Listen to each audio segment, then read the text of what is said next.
माननीय ॲडव्होकेट वीरेंद्र संजय मंडलिक यांची पश्चिम महाराष्ट्र युवा सेना निरीक्षकपदी निवड झाल्याबद्दल हार्दिक अभिनंदन। शुभेच्छुक सर्व युवा सेना पदाधिकारी आणि शिवसैनिक कोल्हापूर।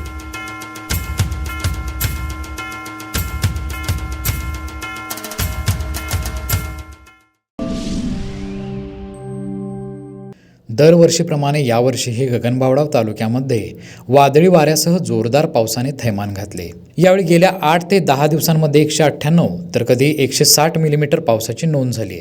त्यामुळे अनेक गावांमध्ये पाणी शिरून पूर परिस्थिती निर्माण झाली। त्यामुळे कोल्हापूर गगनबावडा रोड शांतच होता।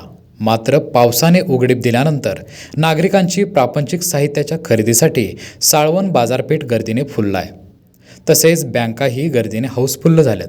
लाईव्ह मराठीसाठी गगनबावड्याहून संभाजी सुतार।